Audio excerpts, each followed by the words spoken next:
मुसलमानों की पहचान किसी दरगाह का फोटो, किसी मजार का फोटो। माफ करना मेरे प्यारे साथियों, हम सारे औलिया अल्लाह का एहतराम करते हैं, सारे बुजुर्गों का एहतराम करते हैं, मगर किसी औलिया अल्लाह को, किसी वली को, किसी नबी को, किसी बुजुर्ग को अल्लाह का दर्जा दे देना ये खुला हुआ शिर्क है। और अगर मुसलमान भी ये शिर्क करेगा तो अल्लाह क्यों उसकी माफी नहीं हो सकती। मौलाना अल्ताफ हुसैन हाली ने क्या प्यारी बात कही थी, करे गैर बुत की पूजा तो काफिर। अगर गैर मुस्लिम मूर्ति की पूजा कर रहा है तो तुम उसको काफिर मानते हो। करे गैर बुत की पूजा तो काफिर, कवाकिब में माने करिश्मा तो काफिर, झुके आग पर बहरे सजदा तो काफिर, जो ठहराए बेटा खुदा का तो काफिर। ये सारे काम अगर गैर करता है तो तुम उसको काफिर मानते हो। मगर मोमिनों पर कुशादा है राहें, परस्तिश करे शौक से जिसकी चाहे।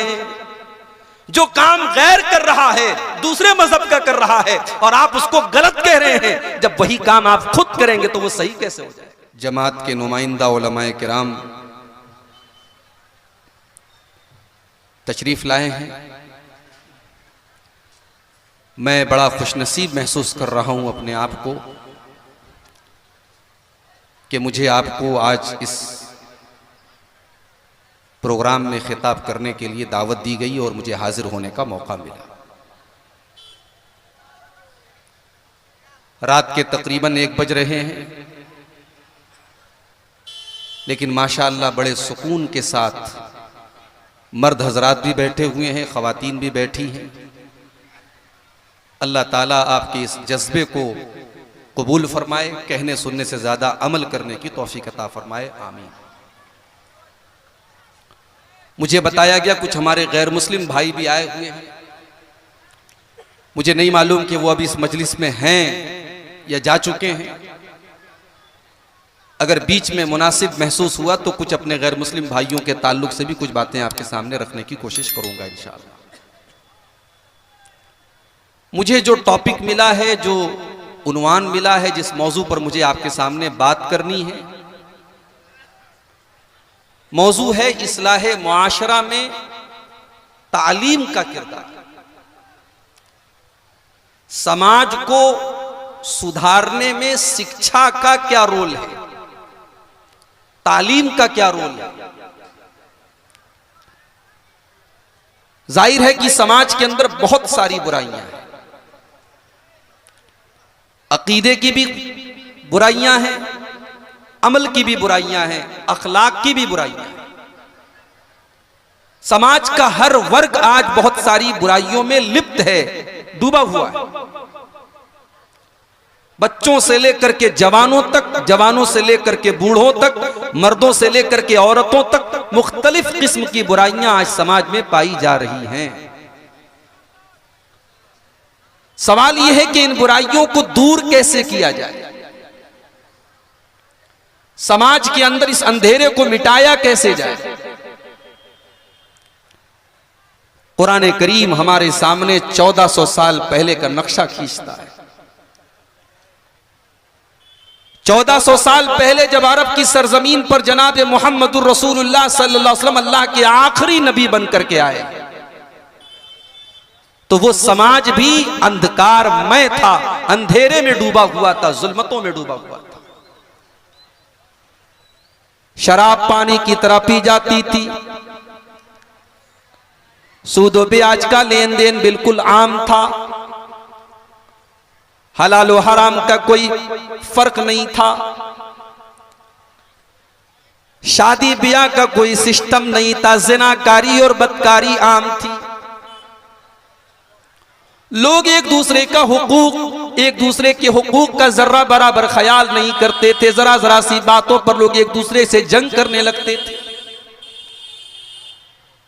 औरतों को तो कोई अधिकार ही हासिल नहीं था। शौहर के मरने के बाद उसकी बीवी भी वरासत में तकसीम कर दी जाती थी, बांट दी जाती थी। एक एक मर्द से चार चार, एक एक औरत से चार चार मर्द शादी करते थे और बच्चा पैदा होता था वो जिसकी तरफ मंसूब कर देती थी वो बाप मान लिया जाता था। इस कदर जहालत थी, इस कदर उस समाज के अंदर बुराई फैली हुई थी। बच्चियां पैदा होती थी, बहुत सारे कबीले उनके दरमियान ऐसे भी थे जो बच्चियों के पैदा होने को अपने लिए कलंक मानते थे। बच्चियों के पैदा होने के बाद उनको जिंदा जमीन में दफन कर दिया जाता था, जिंदा गाड़ दिया जाता था और यह काम बाप अपने हाथ से करता था। कुरान करीम ने नक्शा खींचा, व इज़ा बुश्शिरा अहदुहुम बिल उन्सा ज़ल्ल वजहुहु मुस्वद्दन व हुवा कज़ीम। वो इतने बेरहम हो चुके थे, जब उनको ये बताया जाता था कि तुम्हारे घर में बेटी पैदा हुई है, जब उनको बेटी की खुशखबरी सुनाई जाती थी तो बाप का चेहरा काला पड़ जाता था। यतवारा मिनल कौमी मिन सूई मा बुश्शिरा बिही अयुमसिकुहु अला हूनिन अम यदुस्सुहु फित तुराब। बाप अपना चेहरा अपनी कौम को दिखाता नहीं था, अपने आप को छुपाता था कि कौम के लोग जब सवाल करेंगे मैं क्या जवाब दूंगा। अगर मैं कहता हूं कि मैं बेटी का बाप बना हूं तो समाज में मुझे कलंकित होना पड़ेगा, समाज में मुझे अपमानित होना पड़ेगा, समाज में मुझे जलील होना पड़ेगा। और दूसरा तरीका यह कि अपने ही हाथों से अपनी बेटी को मैं कत्ल कर दूं। अला सा मा यहकुमून, अल्लाह फरमाता है, ओ लोगों तुम कितना गलत फैसला करते थे, तुम बेटियों के ऊपर कितना बड़ा अन्याय करते थे। आज हमारे प्रधानमंत्री जी का नारा है बेटी पढ़ाओ बेटी बचाओ। बेटी पढ़ाओ और बेटी बचाओ का नारा तो 1400 साल पहले इस्लाम ने दिया था। जिस समाज के अंदर बेटियों को कत्ल कर दिया जाता था, जिस समाज में बेटी को जीने का अधिकार नहीं दिया जाता था, उस समाज में अल्लाह के नबी ने इस कुप्रथा को खत्म किया, इस बुरी रस्म को खत्म किया। और आपने उन तमाम लोगों को ये वार्निंग दे दी जो अपनी बेटियों को जमीन में दफन कर देते थे। आपने कुरान की आयत पढ़ के सुनाई, वइज़ल मौऊदतु सुइलत बिअय्यि ज़ंबिन कुतिलत। ओ लोगों जो अपनी बेटियों को जिंदा जमीन में दफन कर देते हो, कल कयामत के दिन वो जिंदा दफन की गई लड़की कल कयामत के दिन उससे पूछा जाएगा तुझे किस जुर्म में मारा गया, किस अपराध की सजा दी गई, किस कसूर में तुझे कत्ल कर दिया गया। ये कह करके उन तमाम लोगों को वार्निंग दी गई। जलालत और गुमराही उस समाज के अंदर चरम सीमा पर थी मेरे भाई। अब अल्लाह के नबी उनके दरमियान आखिरी नबी बनकर के आए। और अगर इस प्रोग्राम में हमारे कुछ गैर मुस्लिम भाई भी बैठे हैं, एक बहुत बड़ा मिसकंसेप्शन अपना दूर कर लें। आमतौर से यह माना जाता है कि इस्लाम 1400 साल पुराना मजहब है, उसके पहले इस्लाम नहीं था। माफ करना मेरे हिंदू भाइयों, ये आपकी गलतफहमी भी दर हकीकत इल्म ना होने का नतीजा है, अज्ञानता का नतीजा है, जहालत का नतीजा है। आपने इस्लाम को पढ़ा होता, अगर आपने कुरान को पढ़ा होता तो आपको मालूम होता कि इस्लाम 1400 साल पुराना मजहब नहीं है। इस्लाम मोहम्मद अरबी का मजहब नहीं है, इस्लाम अल्लाह का मजहब है। और इस दुनिया के सबसे पहले इंसान जिनको हम आदम कहते हैं और जिनकी हम सब संतान और औलाद है, आदम भी इसी मजहब की पैरवी करने वाले, इसी इस्लाम की पैरवी करने वाले और तौहीद के ऊपर थे। कुरान करीम में अल्लाह ताला फरमाता है, या अय्युहन नासु इन्ना खलकनाकुम मिन ज़करिन व उन्सा व जअलनाकुम शुऊबन व क़बाइल लितआरफू। ऐ तमाम के तमाम मानव जाति, है मानव जाति, ऐ इंसानों की जमात, ऐ तमाम दुनिया भर के इंसानों, तुम्हारा धर्म कोई भी हो, तुम्हारा संप्रदाय कोई भी हो, तुम किसी भी धर्म से ताल्लुक रखते हो, याद रखो तुम एक माता पिता की, एक आदम की और एक हव्वा की औलाद हो। और तुम्हारे दरमियान ये जो बिरादरियां हैं, ये जो खानदान है, ये जो कबीले, हमने इनको इसलिए बनाया ताकि तुम एक दूसरे को पहचान सको। इससे बढ़कर के मानवता और इससे बढ़कर के एकता का संदेश और क्या हो सकता है कि कुरान पूरी इंसानियत को, पूरी मानवता को एक परिवार करार देता है। मेरे भाई, आदम अलैहिस्सलाम का मजहब भी इस्लाम था। आदम अलैहिस्सलाम के बाद एक लंबा पीरियड ऐसा गुजरा जब दुनिया में कोई शिर्क नहीं करता था। कई हजार साल तक दुनिया में लोग तौहीद पढ़ते। फिर हजरत नूह अलैहिस्सलाम का जमाना आया, शैतान ने लोगों को गुमराह किया। लोग पत्थरों के, अपने नेक लोगों के मरने के बाद उनकी मूर्तियां बना करके उनकी पूजा करने लगे। अल्लाह को छोड़ करके उनके आगे सर झुकाने लगे, उनके आगे सजदा करने लगे। उनको अपना मुश्किल कुशा और अपना संकट, अपनी मुसीबतों को दूर करने वाला संकट मोचक समझने लगे। हजरत नूह अलैहिस्सलाम अल्लाह के पहले रसूल बनकर के आए। आदम अलैहिस्सलाम पहले नबी थे और हजरत नूह अलैहिस्सलाम दुनिया में पहले रसूल बनकर के आए और 950 साल तक इसी इस्लाम की तबलीग करते रहे। अल्लाह की और एक माबूद की और एक ईश्वर की लोगों को शिक्षा देते रहे, तालीम देते रहे। तो ये गलतफहमी पहले दूर कर लीजिए कि इस्लाम 1400 साल पुराना मजहब है। और इस्लाम के मानने वालों को बहुत सारे लोग मोहम्मडन बोलते हैं। हमारे मुसलमानों में भी कभी कभी लोग बोलते हैं मोहम्मडन, ये लफ्ज नहीं बोलना चाहिए। हम मुहम्मदुर रसूलुल्लाह का कलमा पढ़ते हैं, मगर इस्लाम ये सिर्फ मोहम्मदुर रसूलुल्लाह का दीन नहीं है। हम जितने मोहम्मडन हैं उतने ही हम मूसा अलैहिस्सलाम और ईसा अलैहिस्सलाम और इब्राहीम अलैहिस्सलाम और नूह अलैहिस्सलाम और सारे नबियों के हम मानने वाले। तो हमारा असल नाम मुस्लिम है और आदम अलैहिस्सलाम भी मुस्लिम थे, नूह अलैहिस्सलाम भी मुस्लिम थे। हमारे हिंदू भाइयों के यहां भी बहुत सारी गलतफहमियां फैली हुई हैं। अगर आप अपने मजहब की किताबों का मुताला करते, अध्ययन करते, आपके दिल से जो नफरत की भावना है, जो गलतफहमी है, जो दुर्भावना है, वो खत्म हो जाएगी। आपके चारों वेदों के अंदर भी इसी एकेश्वरवाद की शिक्षा दी गई है, इसी तौहीद की तालीम दी गई है और आपको यह कहा गया है कि आप एक अल्लाह की उपासना कीजिए। श्रीमद् भगवत गीता हिंदू मजहब की बड़ी मुकद्दस किताब है। आपने देखा होगा कि अदालत में मुसलमान जब कसम खाता है तो कुरान पर हाथ रखवाया जाता है और हिंदू भाई जब कसम खाता है तो गीता के ऊपर हाथ रखा जाता है। इतनी उसकी अहमियत है। गीता के अंदर श्री कृष्ण के अक़वाल हैं। श्री कृष्ण क्या कहते हैं वो भी गीता के अंदर तौहीद की तालीम देते हैं। श्री कृष्ण फरमाते हैं, मां में कम शरणम व्रजः अहम त्वा सर्व पापेभ्य मोक्षयिष्यामि मा शुचः। आ जाओ, सारे के सारे माबूदों को छोड़ करके एक अल्लाह की, एक ईश्वर की पनाह में आ जाओ। तुम कामयाब हो जाओगे, तुम्हारे सारे पाप मिट जाएंगे, सारे गुनाह मिट जाएंगे। यही बात तो कुरान भी कहता है मेरे हिंदू भाइयों, इन्नद्दीन इंदल्लाहिल इस्लाम। अल्लाह ताला के यहाँ अगर कोई दीन स्वीकार किया जाएगा तो इस्लाम स्वीकार किया जाएगा।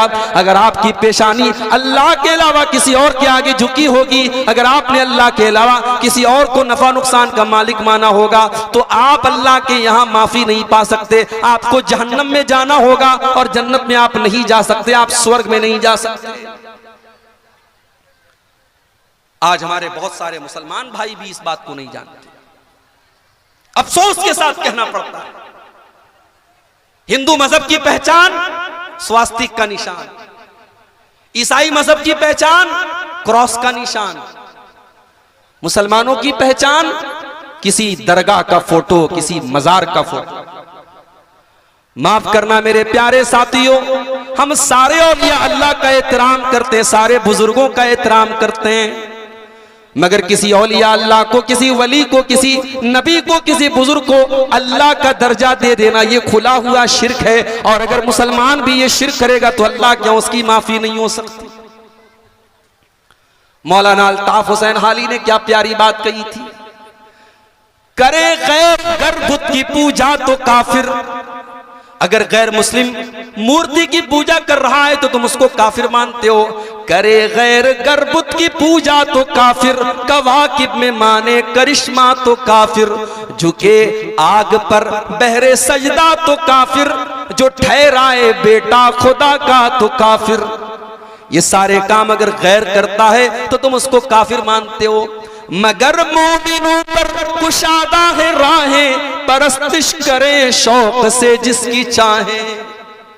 जो काम गैर कर रहा है, दूसरे मजहब का कर रहा है, और आप उसको गलत कह रहे हैं, जब वही काम आप खुद करेंगे तो वो सही कैसे हो जाएगा? आपके लिए सब जायज है। नबी को जो चाहे खुदा कर दिखाएं, इमामों का रुतबा नबी से बढ़ाएं, मज़ारों पे जा जा के नजरें चढ़ाएं, शहीदों से जा जा के मांगे दुआएं। न तौहीद में कुछ फर्क इससे आवे, न इस्लाम बिगड़े न ईमान जावे। ये नहीं हो सकता मेरे भाई, डबल स्टैंडर्ड नहीं हो सकता। अगर मूर्ति के आगे झुकने वाला गुनाह कर रहा है तो मज़ार के आगे झुकने वाला भी गुनाह कर रहा है। अगर अल्लाह के अलावा किसी पत्थर के बुत के आगे सजदा करने वाला मुशरिक है तो किसी मज़ार और कब्र पर सजदा करने वाला भी मुशरिक है। मेरे प्यारे साथियों, आज जिहालत मुसलमानों में इस कदर आम है। आप चले जाइए इस हिंदुस्तान में, इसी बिहार के अंदर सहसराम एक जगह है, सहसराम के अंदर मुझे लोगों ने बताया कि इतनी कब्रें कि पूरे भारत में उतनी कब्रें कहीं नहीं। इसी बिहार में है, आपके गया के रूप में इतनी कब्रें हैं, और हर कब्र पे आपको फूल माला चादर मिल जाए। ओ लोगों, तुम कितने नादान हो गए, तुमने अपने नबी की तालीम को कितना जल्दी भुला दिया। इस्लाम तो भूखों को खाना खिलाने की तालीम देता है, तुमने मज़ारों के मुजावरों को खिलाना शुरू कर दिया। इस्लाम तो नंगों को कपड़ा पहनाने का हुक्म देता है, तुमने कब्रों और मज़ारों पर चादरों को चढ़ाना शुरू कर दिया। इस्लाम तो मानवता की सेवा करने का और लोगों के काम आने का हुक्म देता है, और तुमने शिर्क की दुकानें खोल करके रख ली। ये भी जिहालत का नतीजा और ये भी तालीम से दूरी का नतीजा है मेरे भाई। नबी अकरम सल्लल्लाहु अलैहि वसल्लम 1400 साल पहले इस्लाम का आखिरी एडिशन लेकर के आए। इस्लाम के बानी नहीं है आप, इस्लाम की शुरुआत आपने नहीं की, इस्लाम तो इस धरती पर हजरत आदम लेकर के आए। और हमारे उस्ताद मोहतरम अल्लामा रईस अहमद नदवी की तहकीक के मुताबिक हजरत आदम भारत की सरजमीन पर आए थे। हजरत आदम जब जन्नत से उनको अल्लाह ने धरती के ऊपर भेजा, जमीन के ऊपर भेजा, तो वो भारत की सरजमीन पर आए थे। हम ये कह सकते हैं कि भारत की सरजमीन से इस्लाम शुरू हुआ है। हम ये कह सकते हैं कि इस्लाम से शुरुआत हुई है भारत की। और भारत में जो लोग तौहीद से हट गए, इस्लाम से हट गए, उन्हें घर वापसी करने की जरूरत है, उन्हें अपने सही दर पर और सही जगह जाने की जरूरत है। जब बच्चा माँ के पेट से पैदा होता है वो भी मुसलमान ही पैदा होता है। अल्लाह के प्यारे नबी फरमाते हैं, कुल्लु मौलूदिन यूलदु अलल फितरा, हर बच्चा जो माँ के पेट से पैदा होता है वो फितरत के ऊपर पैदा होता है, वो नेचर के ऊपर पैदा। नेचर क्या कहती है? नेचर यही कहता है, इंसान जब मुसीबत में फंसता है आसमान की तरफ नजर डालता है, उसके दिल में, उसके दिमाग में एक अल्लाह, एक ईश्वर नेचुरल तौर पर, प्राकृतिक रूप से, कुदरती तौर पर उसके दिमाग में तौहीद मौजूद है। अल्लाह के प्यारे नबी फरमाते हैं, बच्चा पैदा होता है तो इसी फितरत पर, इसी तौहीद पर, इसी इस्लाम पर, इसी एकेश्वरवाद पर, एक अल्लाह, एक ईश्वर, एक रब की इबादत पर बच्चा पैदा होता है।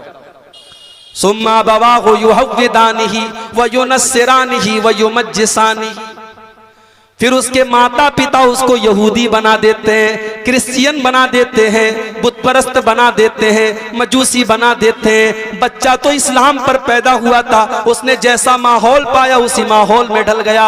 इसलिए इस्लाम को जिसने छोड़ दिया आज उसको अपने सही रास्ते पर आने की जरूरत है, उसे घर वापसी करने की जरूरत है, उसे अपने बाप हजरत आदम के मजहब के अंदर आने की जरूरत है। तो जिहालत बहुत बड़ी जड़ है मेरे प्यारे साथियों बुराई की। अल्लाह के नबी ने कैसे इस मसले को हल किया? आपने 1400 साल पहले अरब की धरती पर जो अंधेरा फैला हुआ था उस अंधेरे को कैसे मिटाया आपने?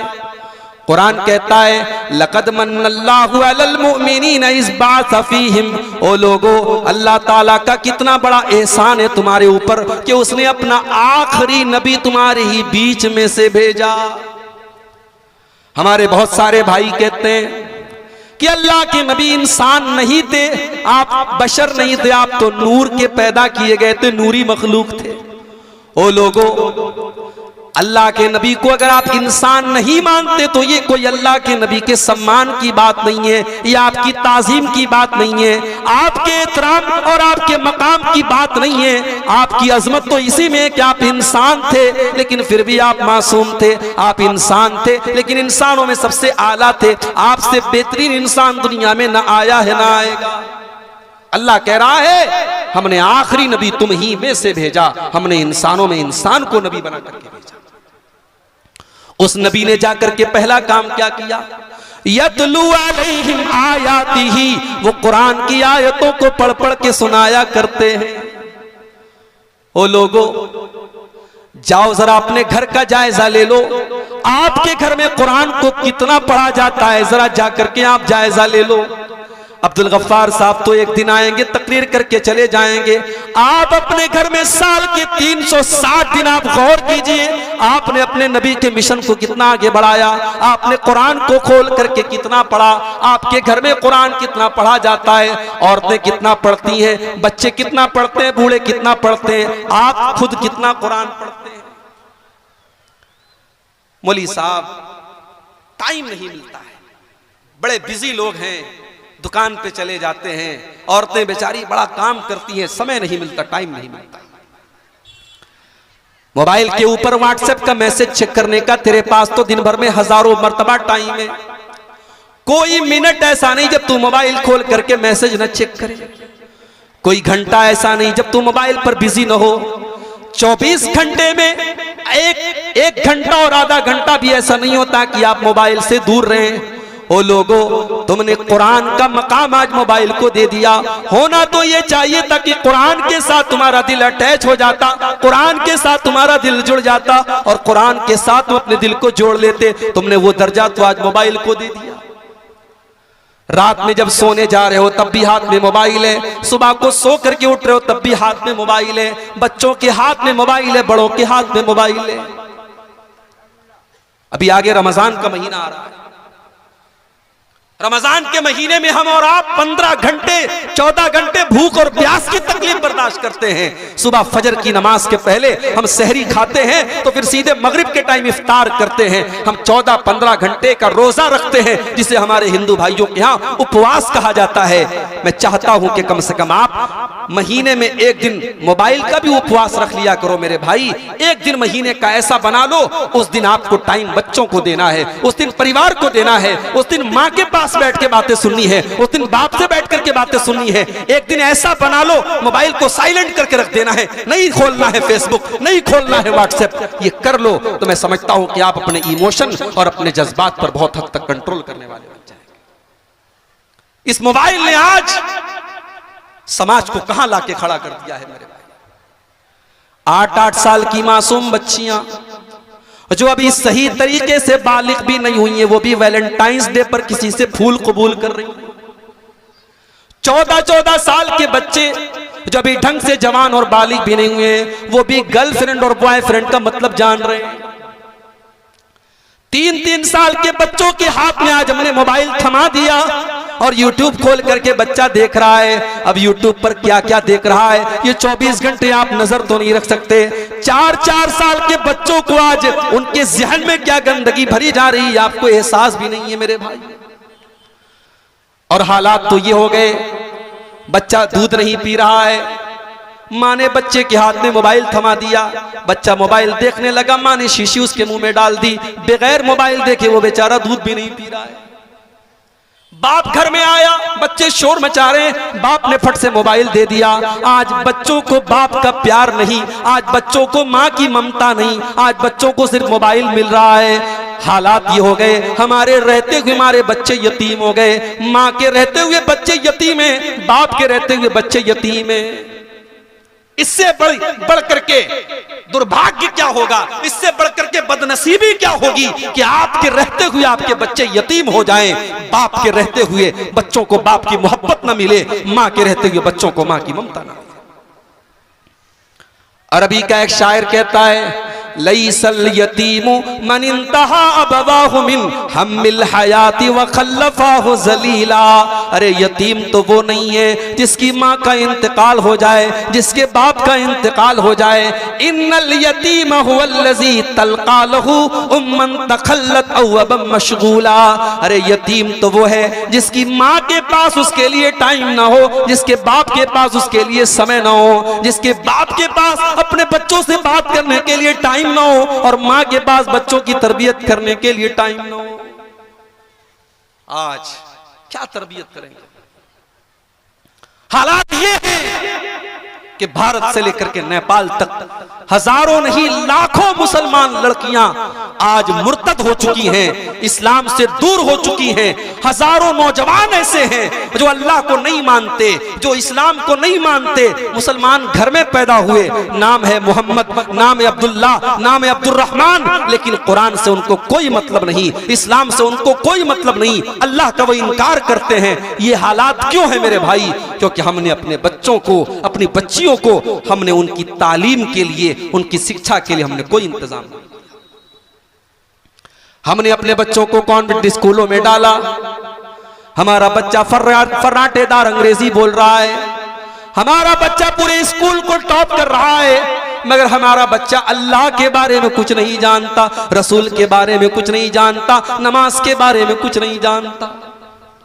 ओ लोगों, बड़े शौक से अपने बच्चों को तुम कॉन्वेंट में पढ़ाओ, बड़े शौक से तुम आला तालीम दिलाओ, मगर अपने बच्चों को अपने दीन की तालीम भी सिखाओ, उनको इस्लाम के बारे में भी बताओ, वरना कल आपके बच्चों को इस्लाम से जोड़ना मुश्किल हो जाएगा। आज हालात आप देखें क्या हो गए। बनारस का एक वाकया भी 1 महीना भी नहीं हो रहा है, मुसलमान घर की लड़की घर से पर्दे में और नकाब में, बुर्के में निकलती है। घर वाले तो बड़े बेफिक्र है कि चलो हमारी बच्ची कॉलेज जा रही है नकाब में।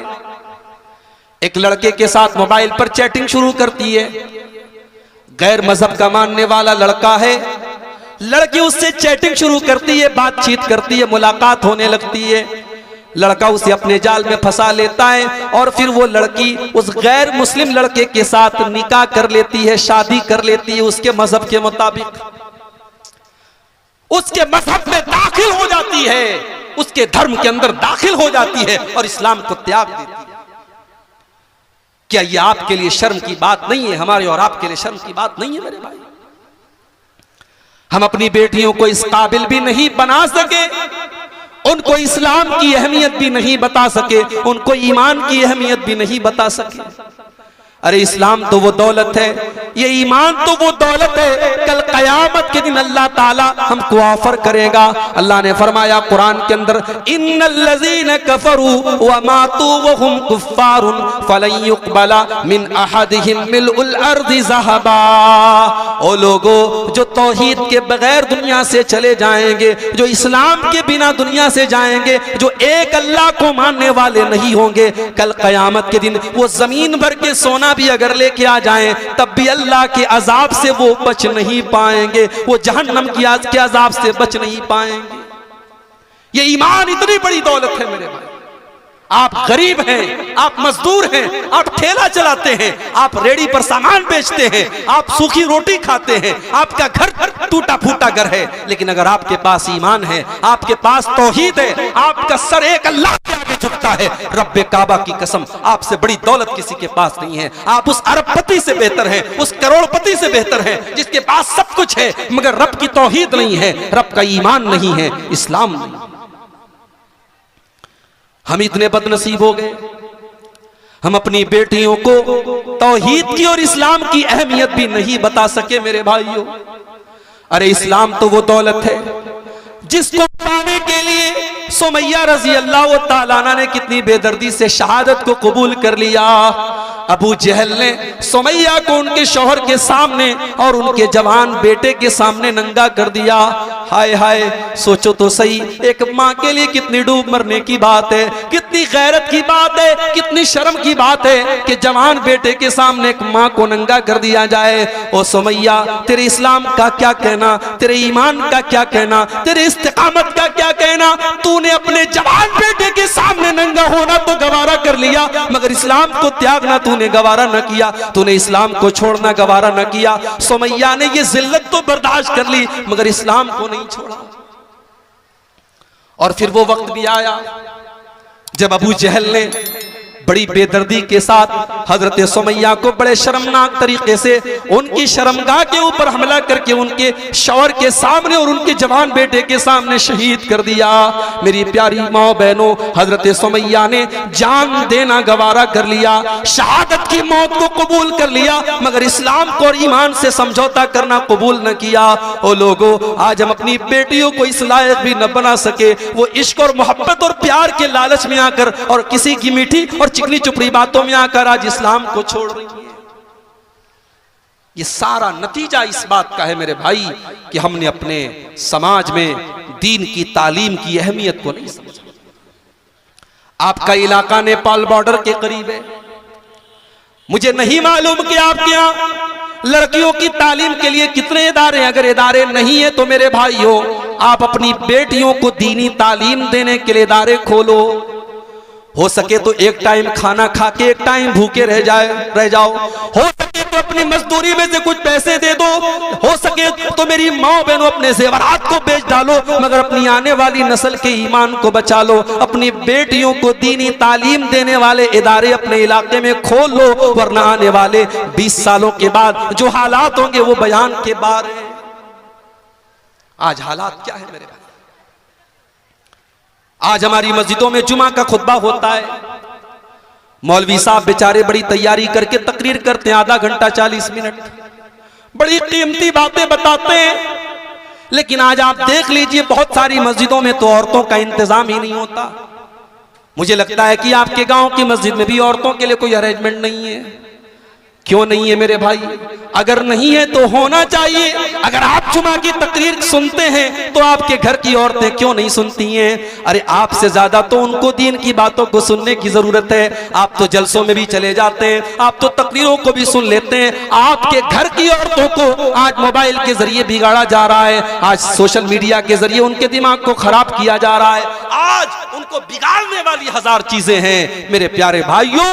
उनको दीन से जोड़ने के लिए, उनको इस्लाम से करीब करने के लिए आपके पास क्या प्लान है, आपके पास क्या स्कीम है? जरा आप अपने दिल पर हाथ रख के बताएं। आपकी बेटी 18 साल की हो गई, मैं पूछता हूं कितना पढ़ा उसने? आप कहते हैं इंटर किया है, बीए किया है उसने। मैं पूछता हूं कि आपकी बेटी ने इस्लाम के बारे में कितना पढ़ा है? आप कहते हैं मौलवी साहब मेरी बेटी ने कुरान पढ़ा है। कुरान भी कैसे पढ़ा है? हाफिज जी घर में आते थे, रट्टू तोते की तरह उसने कुरान आपकी बेटी को पढ़ा दिया।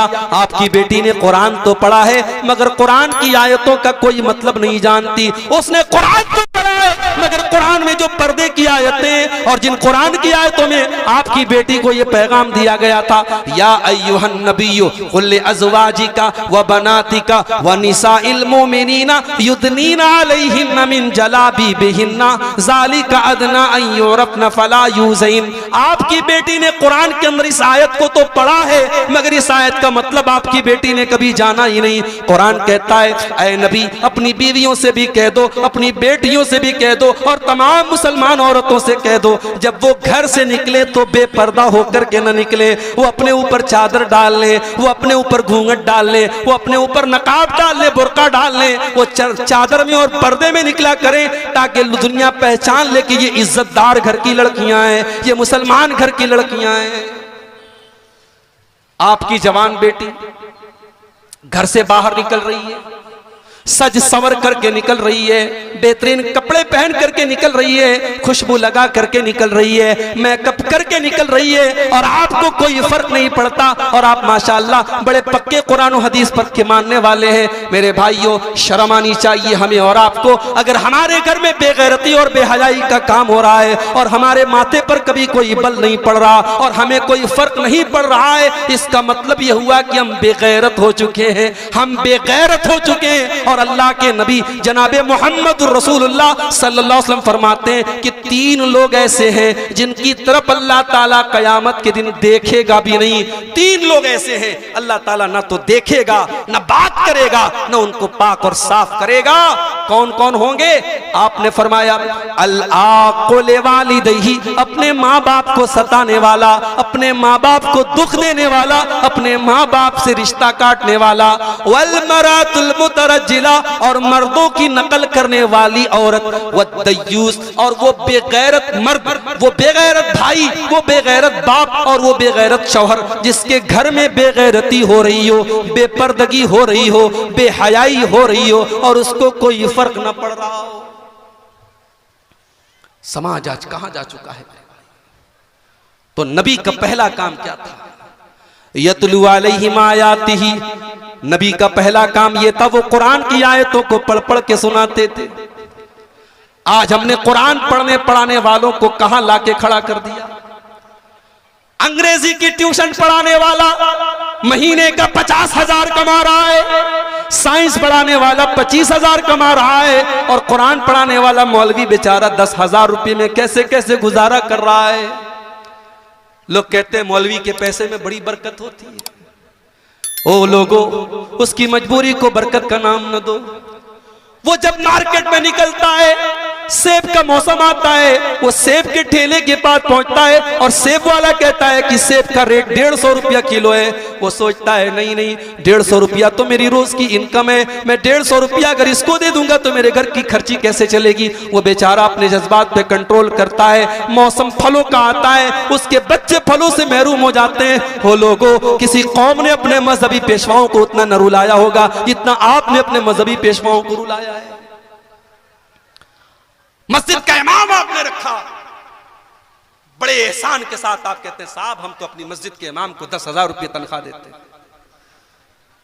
बड़ा एहसान किया आपने, 10,000 रुपया आपने तनख्वाह दे दी। उस मौलवी के रहने के लिए आपने मस्जिद के अंदर छोटी सी कोठरी बनवा दी। इमाम साहब बेचारे आपके मधुबनी में आके इमामत करते हैं, उनका घर वहां पे पाकुड़ में है, झारखंड में, मिसाल दे रहा हूं।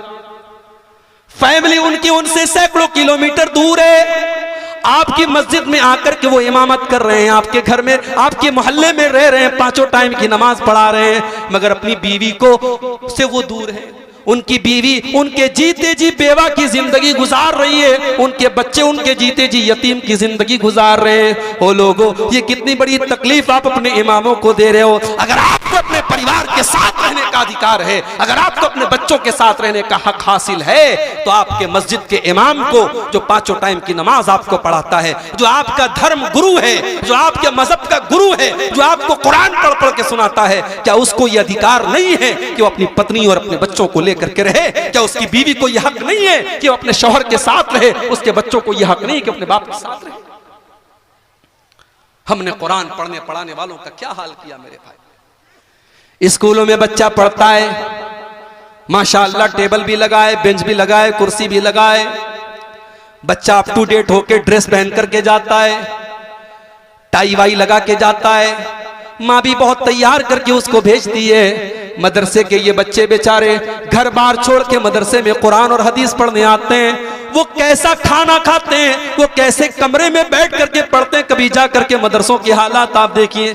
बिहार बंगाल के दौरे तो मैं बहुत करता हूँ, ऐसे ऐसे मदरसों को मैंने देखा है और वहाँ के हालात देख के मेरे भाइयों के देख करके आंखों में आंसू आ जाते हैं। 5,000 रुपए की तनख्वाह दी जाती है मौलवी साहब को, 5,000 रुपए की तनख्वाह। इस महंगाई के दौर में वो मौलवी बेचारा 5,000 में क्या करेगा?